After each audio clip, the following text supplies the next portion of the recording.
There is not enough Can you look around traffic for a to bilge play and older some kind games, of blast tomfoolery.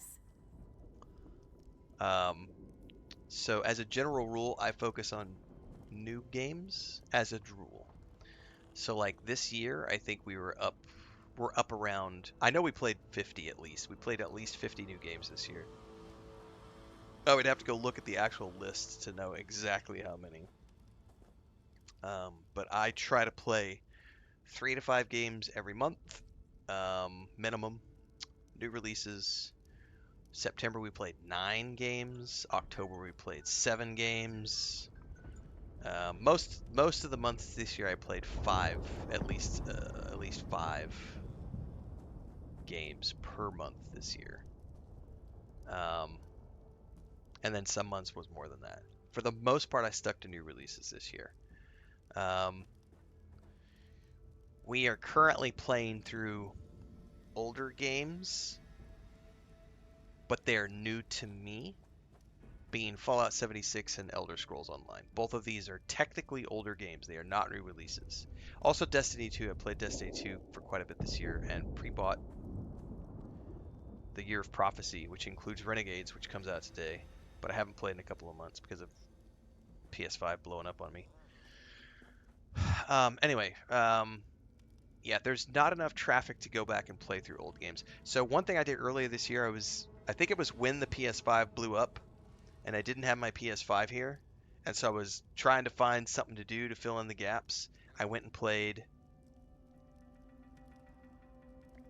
Knights of the Old Republic on the Xbox, right? Very old game, great game, classic game, one of the most beloved RPGs of all time. Yeah, like 30 people watching. That's not enough to, you know, that's enough to fill in the gaps in between other projects. But, having only 30 people watching is not going to pay my bills. Like, I have to, I need to be. These days, as long as we're hitting our daily minimums of like 60 to 80 people watching the streams, those are my minimums these days. Like 60 to 80, that pays the basic bills. And then we get our sponsorships and other stuff. So I mean, but yeah, it's not worth it to play old games because you're only gonna get like 30 people that watch. And if you're focused on growth and you want to get bigger and you want to move on to new projects and you want to get better sponsorships and you want to do all of these cool things and grow your brand, you can't be working on old games. You have to be focusing on new games, working with the companies that are putting out new products, striking brand deals, building relationships with these publishers, and you can't do any of that if you're stuck playing old games. And that actually is a great episode that we can clip out. Um, Matter of fact, we are at 3. Let's put this in here. Plain old games. So I have a series on YouTube called How to Make a Living as a Content Creator and Streamer. We've done 16, 18 episodes now. We'll put this into that. I'm going to expound upon this slightly more here. Let me get out of this conversation sequence here. Morkel Clan prefers simple solutions. So, there is an episode of this series, and I can't remember which one it is, but it was early on in the series when I talked about deciding early on in your streaming career or your content creation career, whatever you're trying to do, whether it's streaming or content creation, you have to decide early on, are you going to be a variety streamer or are you going to be a niche content creator who focuses in on a niche? That niche might be, as an example, Babylonia is a Bethesda streamer. He primarily focuses energies on Bethesda games. Now he does play other games outside of that, like he did some Borderlands 4 earlier this year. But he mostly focuses on Bethesda games because he loves the creation engine and he puts a lot of time into the mods and he's very into the mod scene for Bethesda games and the creation engine, the creation kits. So he's very much into that. So if you go look at Babylonia's channel, the vast majority of the things that he works on are Fallout and Starfield and Elder Scrolls related because that's his niche. He is using that as the niche that he is starting with, and he's been doing very good at growing his community over the past I think he's been pretty dedicated to it for about the past 6-8 months. Um, and that's one option. The other option is to go variety. And one of the things I talked about in the episode was if you're going to go with any option, regardless of the option it is, you can use older games as a starting point because you know them and it's easy for you to crank out guides around those games and let's play episodes. It's a great starting point, but it is not sustainable for long-term growth if, and here's the key, if growth is a part of what you're after. Um, if you're retired and you don't give a shit about the traffic and all that other stuff, then sure, go ahead and stream nostalgia games, and etc. But if you're, I'm not completely retired, but I am semi-retired. But I do care about growth because I have additional things that I still need to accomplish over the next 3 to 4 years that require additional revenue. So as I'm still literally what Chris and I are doing is filling out the rest of our pension right now. So we should be pretty much set after 4 to 5 years and good for the rest of our lives. But we're still not quite there yet. So I still have to hustle. Um, so for me, playing old games, the way that I treat those is as filler content in between the other things. So like I said, when my PS5 blew up in September, I think it was, I had about 6 weeks where I did not have a PS5 because I had to wait for the insurance claim. That was a process. That was like a month of emails and sending it off and waiting to hear back. And then it was, another week to get a new machine. And so I already had, I've got a gaming PC, I've got an Xbox Series X. So, okay, I'm going to fill in the gaps.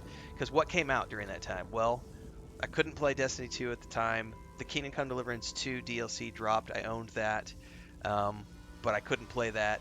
And then I also owned the Path of Exile 2 early access on the PS5, and they dropped a new, like, season 3 or whatever it was. All of those things happened in September, and I didn't have my PS5, so I couldn't play those things when they were releasing. So I dropped back over to the Xbox, and I went and played some stuff that were older games. Like I went and picked up Knights of the Old Republic 1 and 2 because they were like $3 a piece to buy them on the Xbox. I've played those games a bunch over the years, but it was like a cool little filler project that we did for a few weeks in between other things. But the reality is that nostalgia games, generally speaking, there's not a big enough audience for those to facilitate any growth. It's think of it this way: we're all getting older. There is an amount of audience that plays those older games, and that audience is getting smaller every year because those people are dying off. Like, there's not a lot of people who give a shit about Zork in 2025 because Zork was 40 years ago. You know what I mean? Like, the people who cared about Zork are in their 70s and 80s now and or shuffling off this mortal coil. So going back and playing Zork for the nostalgia is going to get you a very limited amount of audience because there's just not enough people playing that. So, yeah, when something's blowing up, play older stuff, right? If you don't want to grow, that's exactly the strategy. So playing old games is a cool thing to do in between other projects, but it's also that's all it should be good for in my mind is between other projects if you're focused on growth. Um, it also, because I'm playing an older game right now. We're playing Elder Scrolls Online. The case for me is that I had never played Elder Scrolls Online before. I've already done like 60 new games this year. I got to November and I said, you know what? November, December, January, I'm going to do some me stuff because I've already made the money I needed to make for the year. I've already hit all my growth numbers for the year. I'm in a very good place, knock on wood. I'm in a very good place as a content creator and streamer coming up on my 4th year anniversary. I have a solid established audience. I can afford to take some time off and focus on some me projects for the holidays and then kind of ease into next year's release schedule when it starts hitting. And some other stuff have happened along the way. Like there are some things like November I didn't have on the books was Anno 117 from Ubisoft. They reached out, do you want a key for this game? Fuck yeah, I'll take a key for this game. So that became something that was part of the November schedule that was not part of the November schedule to begin with. Um, I tried the demo for Avashin Steel, which is out right now, which I'm not playing. There's a reason for that. Um, there are things that I tried in November that were not on the schedule. This month, I can already tell you, I had this month's schedule lined out at the beginning of October. I already have two things happening this month that were not originally planned, and that's because of companies coming to me and reaching out and saying, "Hey, do you want to do this?" And me saying, "I would love to do this," because working with companies is an opportunity. And so when those opportunities come along, you need to take advantage of those. So on the 15th of December, I've got two things that I'm going to be doing that are working with companies who are putting out new products. Um, December 3rd, which is tomorrow, Guild Wars Reforged is dropping. Not a new product, but a relaunch of an old product, which is important to cover because it's a new thing and to play for a few days to capture the audience and capture that moment in time when people are hot on something. And in between that, play the games that I already had planned into the cycle. But the thing with the Fallout, as an example, both Elder Scrolls Online and Fallout 76 are online games, which means they already have a built-in audience, and two, they're MMOs, which means it's really easy for me to jump in and create guides that are going to get good traffic, even though they are older games. Because A, I'm a first-time player, that draws eyes, because all these veteran players go, ooh, new person playing Elder Scrolls, ooh, new person playing Fallout 76, let's go watch that person. It's a first-time experience. I remember that journey. I want to feel that nostalgia. I'm going to feel that nostalgia by watching this player play through. Specifically in the case of Fallout 76, Fallout 76 was me looking at it going, okay, Bethesda has a new season of the Fallout show coming in December. They're doing a ton of publicity around the Fallout franchise, with Fallout 76 having a new DLC in December, the Fallout 4 Anniversary Edition, Fallout Shelter having big updates. It behooves me, because I'm already going to watch the show anyway and review the show on my channel. Let's go play Fallout 76 for November and December, because it will coincide with the marketing push that Bethesda is doing. Gets me good traffic. People are interested in the show. What games can I play, since this show is based on, oh, Fallout 76? Who's streaming Fallout 76? Oh, there's this guy Renfail playing Fallout 76. Oh, okay, cool. They're going to watch me. Now, there are other people playing Fallout 76 as well, but that's a strategic decision to play an older game that coincides with the TV show, which means it's not treated as an old game as such, because the audience is not a stagnant old audience. It's a brand new audience of people coming from a TV show looking at potentially playing a game related to the IP. Um, so those are all factors into it. I say all that to say that yes, playing old games can be beneficial when you add them into your rotation as filler content, and or if it's going to get a boost of popularity for something like Guild Wars Reforged. That's a 20-year-old game which I have no desire in playing. I loved Guild Wars when it came out. I own all the DLCs. I had a great time. No desire to play Guild Wars ever again. Ever. I have no desire to play that game. But Guild Wars Reforged is going to get lots of traffic for about a week. So, me jumping into Guild Wars Reforged is a great marketing opportunity, because it's going to have a lot of eyes on it for a few days. And while the eyes are on while the eyes are on Guild Wars, I can go hop in and play that. It would also be great if I had the time to also jump into Destiny 2 right now, because they have a DLC coming out today as well. So I'm going to see if I can't make that happen this week as well, because I do enjoy Destiny 2. I just got sidetracked when my PS5 blew up in September. Anyway, there are times when playing old games can be beneficial, but I just don't think it's anything that is sustainable for building a channel off of. At least not if you're focused on growth. Like, because all of the opportunities that come from working with companies are for new releases. I'm not getting sponsorship opportunities to play Elder Scrolls Online or EverQuest 2 or Guild Wars or any of that stuff. I am getting sponsorship opportunities to play new games like Voyages of Nera and this year we did Chronos, The New Dawn. We did, we did 12 or 15. Bunch of stuff for Dune Awakening and Funcom this year. Shiny Dynamics with Title Rush. Um, we did Anno 117 recently. Like those types of opportunities to work with companies and to get sponsorship deals and all that stuff, that's not happening for older games. Period. End of story. Like EverQuest 2 as an example, great game. They put out yearly DLCs. They don't have a budget to pay content creators. And their content creator program is literally just, we'll give you some access to special goodies and fuck that, pay me. Like if you're not going to pay me, I don't want to be in your content creator program.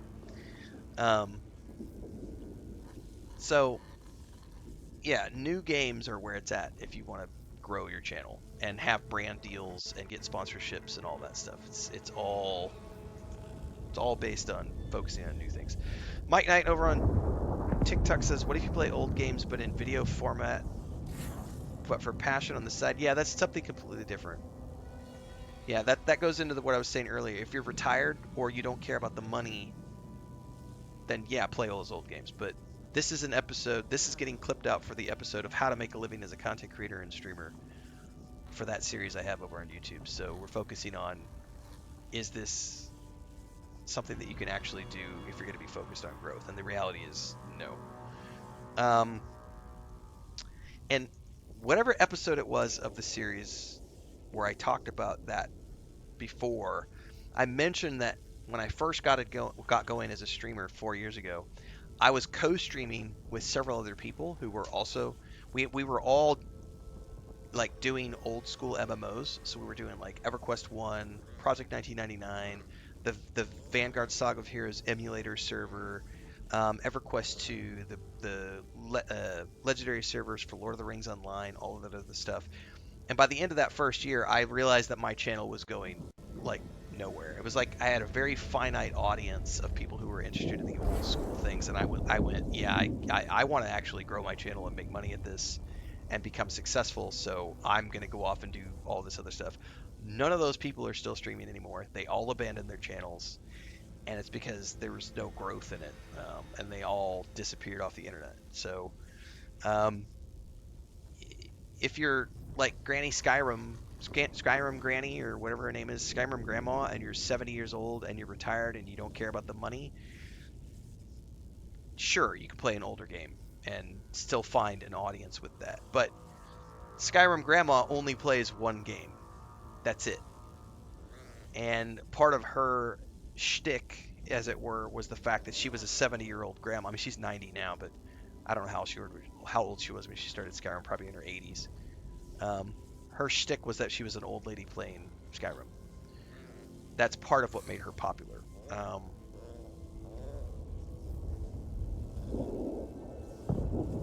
Well, yeah, I mentioned at the beginning, Drew Brum, like picking a niche. Yeah, city builders and strategy games is definitely a niche. Survival games is a niche. Extraction games are a niche. Um, Bethesda games are a niche. Action RPGs are a niche. Fishing games and hunting games are a niche. Like, there's all sorts of niches you could pick if you wanted to. I went variety because I like to play video games, and I like to play lots of different types of games. Like someone said recently, I've been playing Gran Turismo 7 the past few days. It's an older game, but I'm in my free time right now, and I looked at it, and when it's on sale for $45 or whatever to get the digital edition, I haven't played a racing game in about 6 months. I had a craving. I'll get it out of my system within a week. But it was like, but I've been watching, there've been, every single time I stream that game over the past 3 or 4 days, I've had people coming in going, I didn't see this on the cards for Renfail's channel. And it's like, well, I don't often play racing games, but I do sometimes play racing games. The last one I played, I think, was Forza Horizon. Before that, it was Motorsport 3. But I do like to, I don't only play RPGs. I occasionally play shooters. Occasionally play racing games. I love MLB The Show and NBA 2K, but I haven't played either one of those in a couple of years, even though I have previously played them every single year. Just because there were so many new releases this year, I didn't have time to do all that stuff. So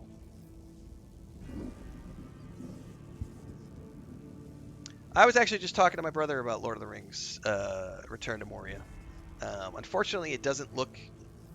It's. I love Lord of the Rings, but it doesn't look like a game that is. It just looks like another generic crafting survival game that happens to have dwarves and be themed into Moria. And both of us, he and I looked at that and went, yeah, I don't. For either one of us, it was like I don't think that's enough to um, justify. I mean, survival games are not my like. It's not my favorite genre. Um, and I've already played so many survival games this year. It's like, plus I'm playing Voyages of Nera right now, which is a survival game. We did a ton of Dune Awakening this year.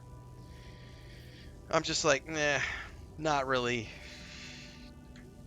I don't feel like I need to go do another crafting survival game.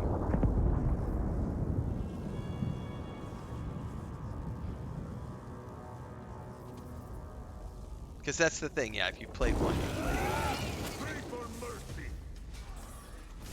But it's also like, I was talking earlier about of Ash and Steel. So Cassis Plays is playing it right now, and he is having a moment with his channel. Like, he's been a community member here for quite a while now, and he's a variety streamer who's been growing his channel, and he hustles. He fucking hustles. Like, if you're not watching Cassis Plays, you should definitely watch Cassis Plays. Like, he's a guy who's out there hustling, and he's working on growing, and he's just busting ass, kicking ass, and taking names. And he's having a moment with the Ash and Steel, like. And sometimes you're going to make judgment calls on new games, and you might not necessarily want to play all the new games that come out. When I played the demo, I was like, it's too janky for me. And I've played enough janky games this year, I didn't feel the need to play another janky game.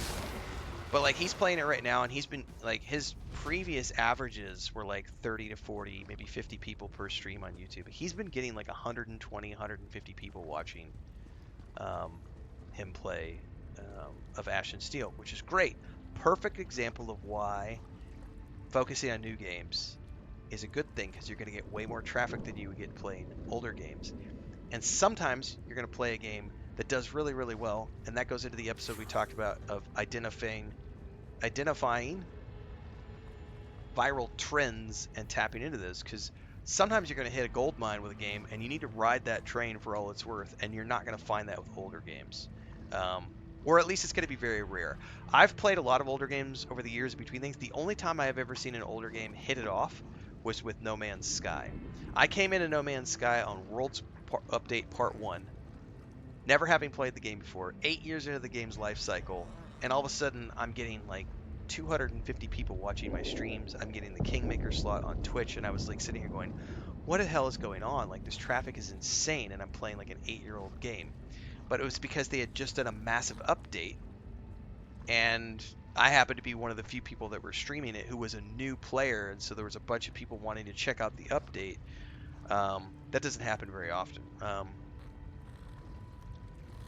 By the way, even though of Ash and Steel is an RPG, I'm choosing not to play it purposely because, as Morticimal Gaming said, it might be a good game in 2 years. It's not a good game right now. It is a janky hot mess that I think is an early access title that should not have been released into 1.0. But if you're okay with the jank and you don't mind the bugs and all that other stuff, it is a great game at its core. It just needs a lot more polish. But that's a perfect opportunity of, like, you can even find success playing a lot of early access titles these days too, as long as you're willing to put in the time and play lots of them to figure out which ones are going to be the ones that work well for you. Anyway, that's enough rambling. This is going into the series on how to make a living as a content creator and streamer on YouTube. So if you're watching this after the fact, make sure to like, subscribe, hit the bell icon, and check the list below. The playlist below has all of the previous entries. It's actually set up as a course on YouTube that you can watch through and complete off as you watch each individual episode. So make sure to check all the previous ones out. And of course, stay tuned, because we do this kind of stuff all the time. We're live on YouTube, Twitch, Kick, and TikTok right now. Coming up on 4 hours into the live stream today.